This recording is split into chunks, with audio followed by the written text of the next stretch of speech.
Good morning, everyone. How are you? I hope that you are all doing great. This is our seventh lecture, week 9. As usual, every lecture we cover different topics. In this lecture, we're going to cover comprehension and phonics again.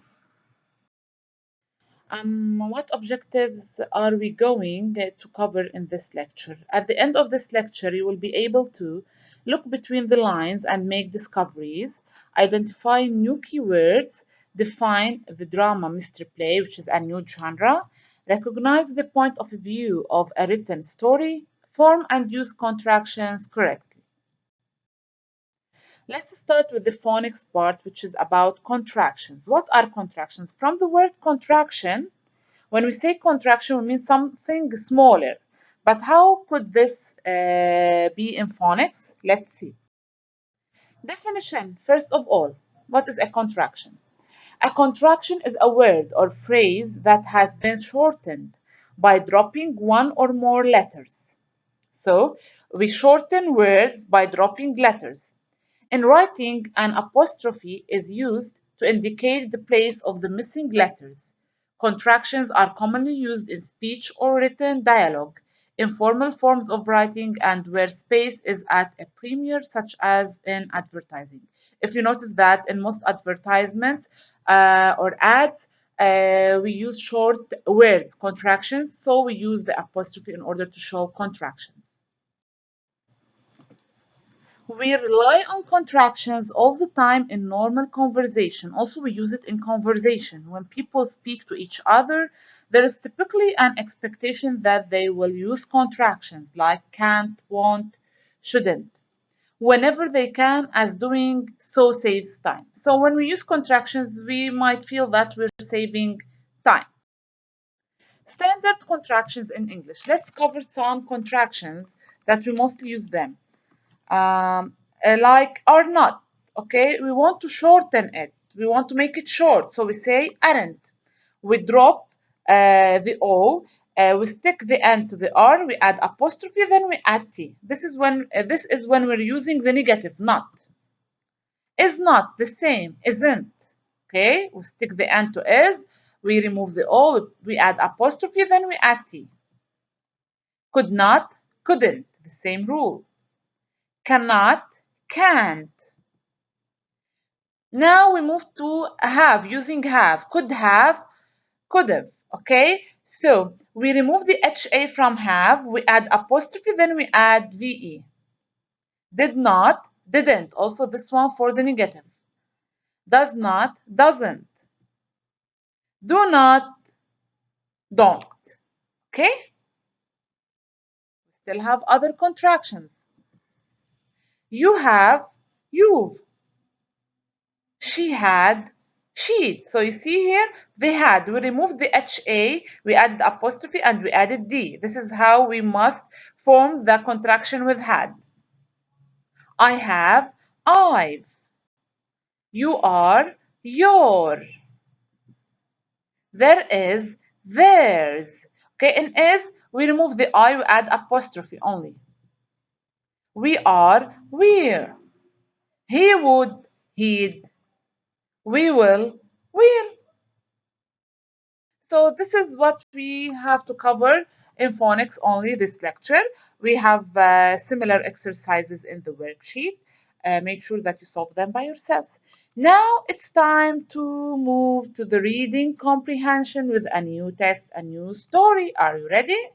Also, we're going to have new vocabulary words. But first of all, before we move to the vocabulary words, we have to take a look over the essential question, which is, what can you discover when you give things a second look? When you look for the first time at this picture, what do you see?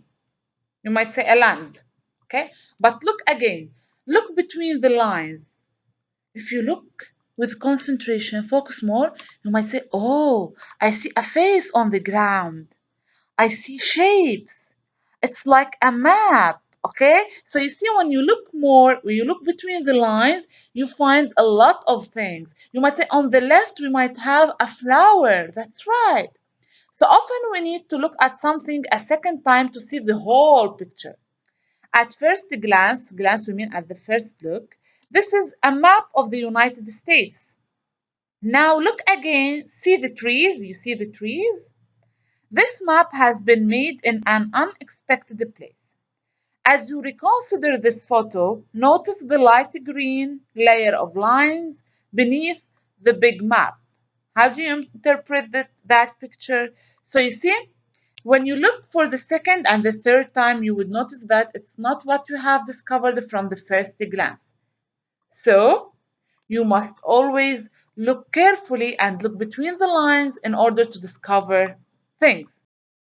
To understand more what Discoveries. I'm talking about, What can you watch this discover when you video. give things a second look? Often, we give things a quick glance. But what can you discover when you give things a second look? Look again at this tree bark to discover a tree lizard. Are those two fluffy buds part of a plant? No, wait. These are the antennae of an insect. There's more to this green plant than first meets the eye. Can you spot the praying mantis? Look, there's an owl camouflaged in the tree. Hold on, is there one or are there two? It's always a good idea to give things a second look.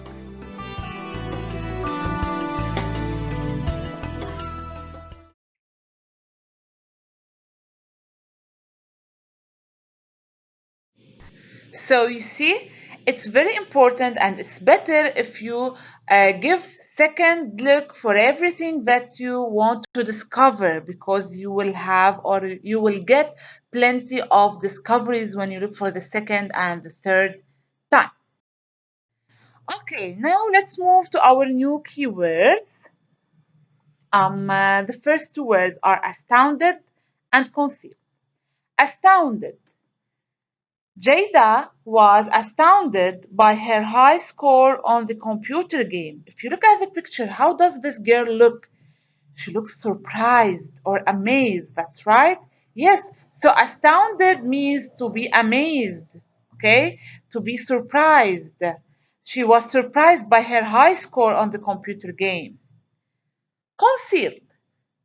The mask, you see the mask, the one that the boy is wearing and putting on his face, the mask conceals the identity of the mysterious superhero. So, when there's someone wearing a mask, do you know him, or can you know who is he or she, if you don't ask him or her? So no. So what do we mean by concealed here? The mask concealed the identity. Did it show the identity? No, it didn't show the identity of the superhero. It covered. It hid the identity of the superhero. So concealed, hid, not to cover. Inquisitive and interpret. Inquisitive. Look at the cat that is looking at the goldfish in the bowl. Our new pet goldfish caused our cat to become inquisitive. So the cat is like asking itself a lot of questions. That's right. So when you're looking at something and you're asking yourself a lot of questions, you feel curious. So when you're inquisitive, you are curious to know anything about maybe a pet, maybe a new topic, for example. Okay. So when you're inquisitive, you are curious. Interpret, interpret. My sister is taking a class to learn to use and interpret sign language. Use and interpret sign language. Sign language is a language that we use to talk with or to communicate with people who cannot speak, okay, and cannot hear. We use the sign language. So the sign language helps us interpret. What do you mean by interpret? To explain. Okay, explain. When we interpret, we explain. More two words or two more words. Sorry, two more words. Perplexed, precise. perplexed, and precise. Perplexed, the complicated math problem perplexed Joshua for many hours. It made him perplexed. So it was a difficult math problem. So he would feel confused. That's right, confused. Simply perplexed means confused. You're not sure what to do. Precise. The nurse made a precise measurement for June's height. Precise. She wants to take the exact height. So you see, precise will mean exact. Okay? Last two words, reconsider and suspicious. Reconsider. After Kara placed her chess piece, Greta had to reconsider her next move. Reconsider. Did she do it directly and fast? No. She stopped and thought about it again. So reconsider to think about something again. Suspicious. Fluffy's owner grew suspicious when he saw prints leading to the chair. Okay? So when you're suspicious, you're suspecting of something. You're not sure about what you're going to discover. So when something is suspicious, it is questionable. It makes you ask a lot of questions. Okay, when something is suspicious, when you see it, you might ask a lot of questions about it. So this is the vocabulary. These are the vocabulary words with their definitions or meanings. Astounded means amazed or surprised. Concealed, put out of sight. Hidden, I mean its head. Inquisitive, curious. Interpret, explain. Perplexed, confused. Precise, exact or accurate. Accurate also, it has the same meaning as exact. Reconsider, think about something again. Suspicious, wrong and cannot be trusted, or questionable, we can say. Okay, it makes you ask a lot. Makes you ask a lot of questions. Let's practice. Match each word to its synonym. Precise. What do you mean by precise? Can't be trusted, amazed, out of sight, accurate, think again, confused, curious, or explain. Pause the video here. Try to solve the exercise by yourself. Then play it again to find the answers. Okay? Precise means accurate or exact. Interpret. It's easy. Interpret your answer, explain your answer. Explain. Perplexed, confused. Astounded, amazed, or sorry, we have reconsider first. Reconsider, think again, right? Astounded, amazed, or surprised. Inquisitive, curious, suspicious, can be trusted or questionable. Concealed, out of sight.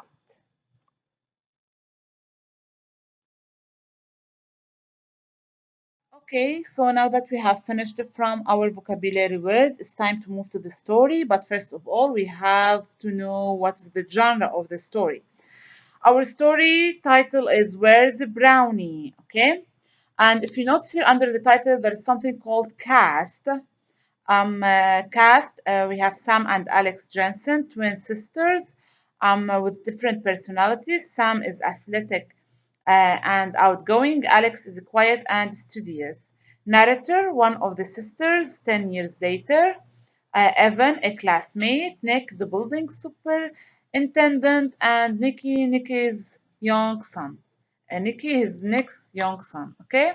So we have a cast here. When we say a cast, we have a group of characters that are acting. Okay, they are acting, maybe on stage or on TV. And if you notice here at the top, there's it's written drama, drama.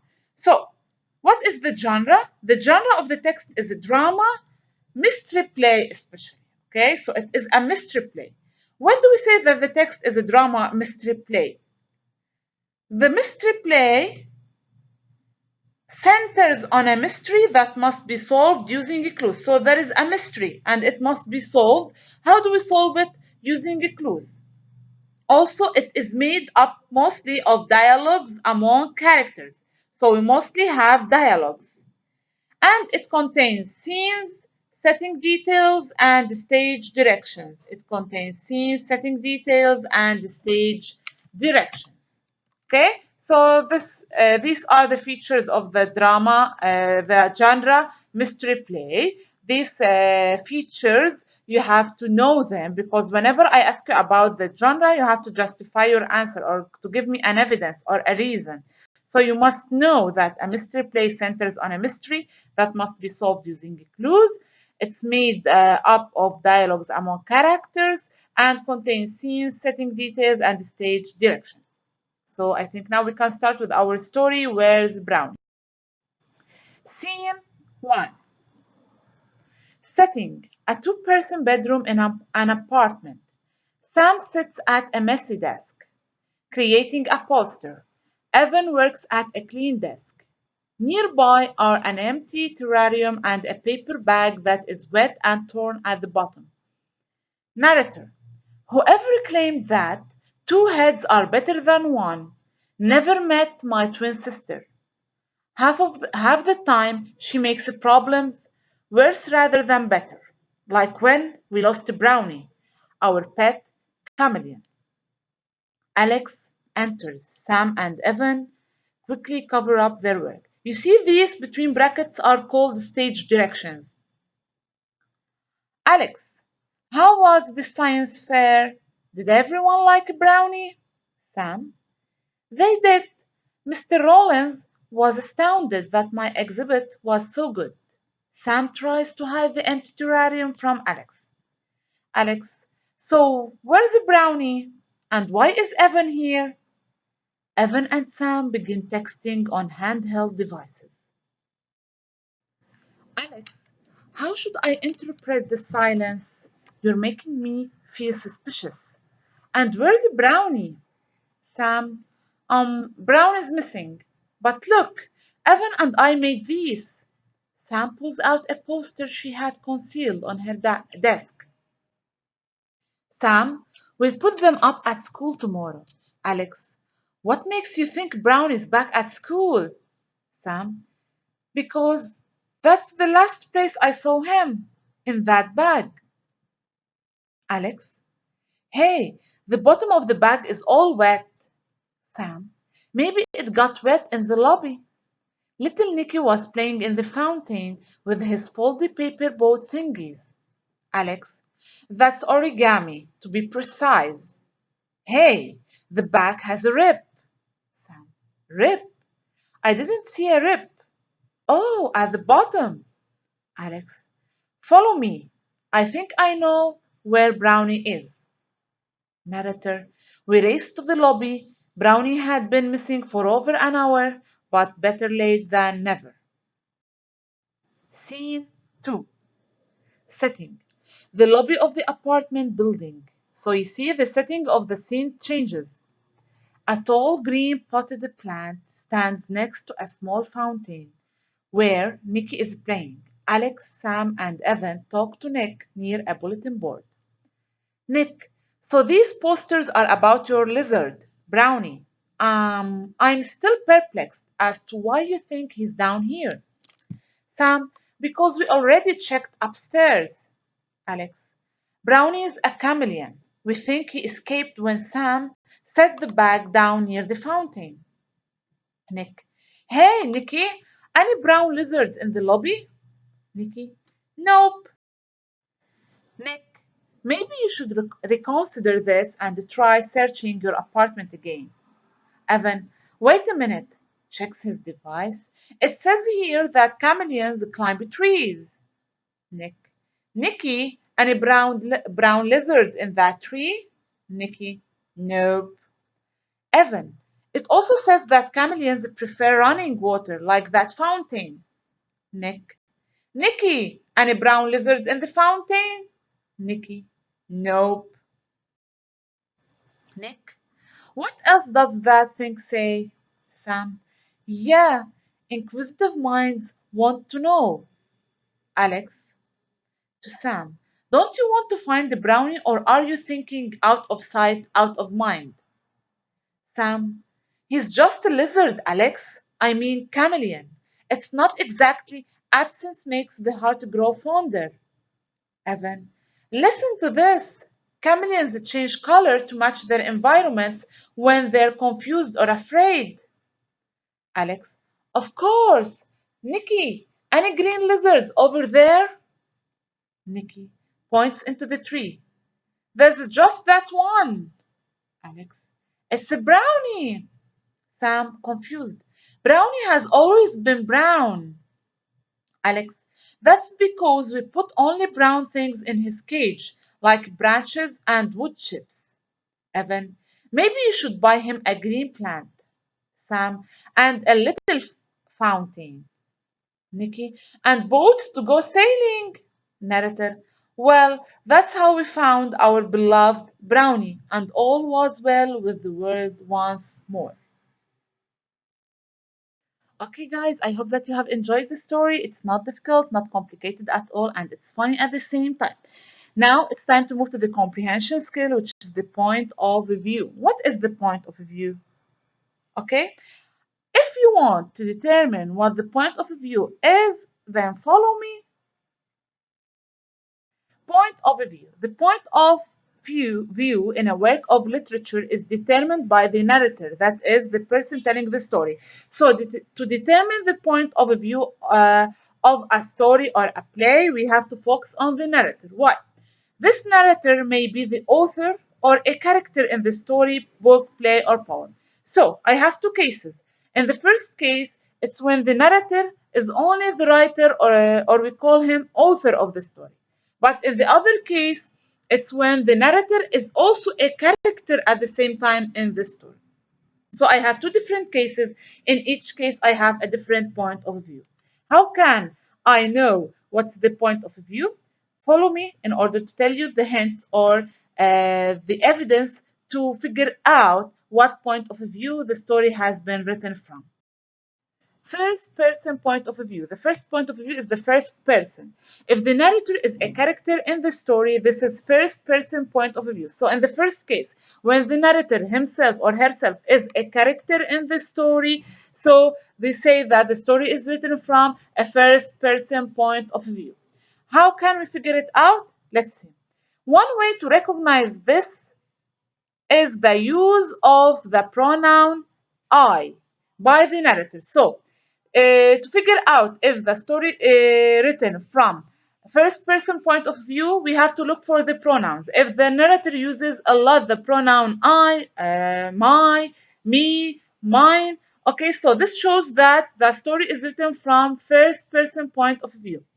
And this is similar to hearing a person tell you about what happened to them personally or what they saw happen firsthand. Okay, so it's similar to hearing a story from a person, and this person was a character in this story. In other words, we mean to hear a story from a person that the story itself happened with him or her. What is the second case? The third person point of view. When do we say that the story is written from a third person point of view? If the author or narrator is telling the story, this is known as third person point of view. So if the author is or narrator is just the writer, when the narrator is just the writer, he or she is not a character in the story, we say that the story is written from a third person point of view. What are some pronouns that will show third person point of view? In the third person point of view stories, we mostly find the pronouns he, she, they, them, her, his, him.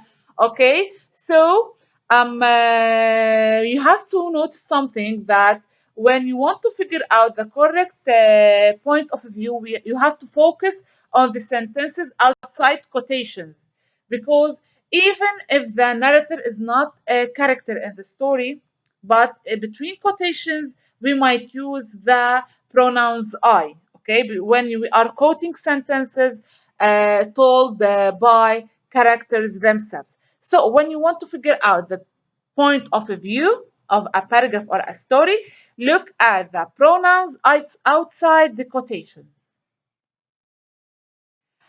Practice. Determine the point of view used in the following paragraph and justify your answer. We have always to justify our answers. Let's read the paragraph. Jeremiah squinted from the sun. He was thinking about the game. They could have won. He could have won the game for them. All he needed to do was catch the ball. But he didn't. He dropped it. His coach talked to him. Jeremiah, we had a great season. Nobody's perfect. Look at me. Ha ha, he said. Jeremiah smiled at the coach, but he couldn't forgive himself so easy. If you notice something here, most of the pronouns used at the beginning, he, they, them, he, again, his. But you notice something between quotations, they use the we, okay? They use the me, okay? But these, since they are inside the quotations, we and me, we do not care about them. We care about the pronouns outside the quotations, like he, they, them, him, his, himself, here also, okay? He, again. So these show what? These pronouns show that the story is written from third person point of view, and also, is the narrator a character in the story? No, is not a character in the story, because the narrator is not telling a story that happened with him or her. So how do we answer such questions? We say that the story is written from the third person point of view. This is the first part. We say the story is written from the third person point of view. Since now we start with the justification. Since the narrator is not a character in the story, and he uses the pronouns such as he, his, and himself. You see? So the answer is divided into two parts. First of all, what point of view, and the second part is the justification.